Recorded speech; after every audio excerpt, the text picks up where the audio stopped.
चौड़ी छाती और नूरानी चेहरा वाले प्रधानमंत्री नरेंद्र मोदी या तो मन की बात करते हैं या फिर चुनाव मूड में रहते हैं। बीते वर्ष 3 नए कृषि कानून को लेकर जाड़ा गर्मी बरसात सहते हुए लगभग 13 माह चले धरने में 700 किसान शहीद हो गए। प्रधानमंत्री कहते रहे कि हम एक फोन कॉल की दूरी पर हैं, लेकिन इतने लंबे चले धरने के बीच में कभी मौका नहीं निकाल पाए। इसी तरह प्रधानमंत्री नरेंद्र मोदी कहते हैं कि भारत विश्व गुरु की ओर बढ़ रहा है, लेकिन चीन को लेकर बहुत ही कम बोले होंगे। अब तो ये भी नहीं सुनाई पड़ता है कि ईंट का जवाब पत्थर से देंगे। उधर स्वामी प्रसाद मौर्य और बिहार के शिक्षा मंत्री के रामचरितमानस को लेकर जो बयान का विरोध हो रहा है, साथ ही अदानी और बीबीसी डॉक्यूमेंट्री को लेकर जो चल रहा है, और इसके साथ ही जिस तरह जातिगत जनगणना की मांग जोर पकड़ती जा रही है, इन सब के बीच आम आदमी असमंजस में है। इस बीच आरएसएस प्रमुख मोहन भागवत का बयान कि जाति पंडितों ने बनाई है, यह ईश्वर की देन नहीं है। उधर चीन को लेकर कांग्रेस नेता राहुल गांधी और राष्ट्रीय अध्यक्ष मल्लिकार्जुन खड़गे केंद्र सरकार पर हमलावर हैं। बहुजनों का यह भी कहना है कि हमें मंदिर मस्जिद नहीं चाहिए, हमें संविधान के अनुसार मिले हक चाहिए। हमारे इष्ट देव बाबा साहब भीमराव अंबेडकर हैं।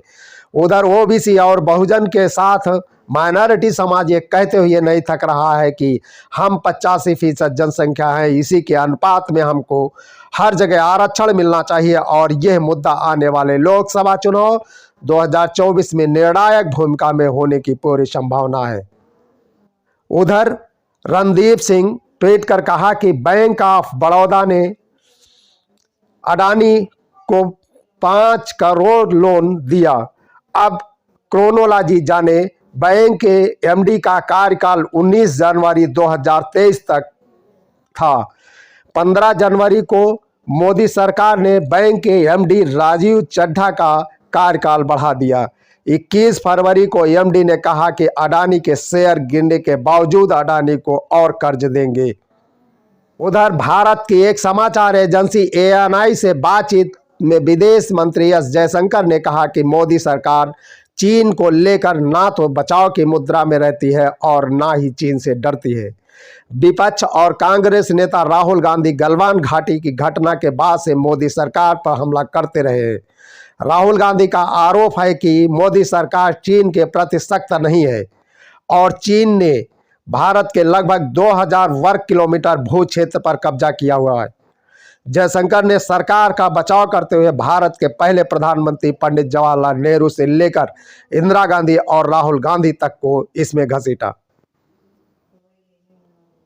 उधर कांग्रेस प्रवक्ता सुप्रिया सीनेत ने जयशंकर के बयान को भारतीय सेना का अपमान बताया तो कहा कि और जयशंकर को भारत का सबसे नाकाम विदेश मंत्री भी करार दिया।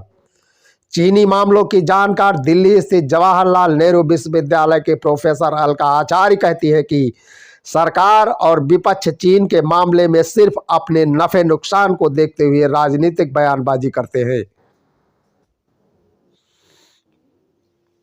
ऑल इंडिया महिला कांग्रेस ने ट्वीट किया है कि आज इंडिगो की फ्लाइट 6E-204 से कांग्रेस के वरिष्ठ नेता दिल्ली से रायपुर जा रहे थे।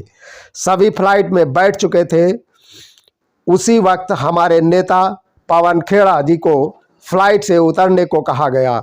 ये तानाशाही रवैया है। तानाशाह ने अधिवेशन से पहले ईडी के छापे मरवाए और अब इस तरह की हरकत पर उतर आए हैं। उधर प्रोफेसर अलका आचार्य कहती हैं कि यह कुल मिलाकर भारत की जनता के लिए दिया गया बयान है। इसमें एक शब्द भी ऐसा नहीं है जिससे लगे कि विदेश मंत्री चीन को संबोधित कर रहे हैं। प्रोफेसर अलका आचार्य कहती हैं चीन के मुद्दे पर मोदी सरकार बैकफुट पर है। अगर चीन को संबोधित करते तो भारत की आधिकारिक पोजीशन को दोहराते, जो उन्होंने नहीं किया।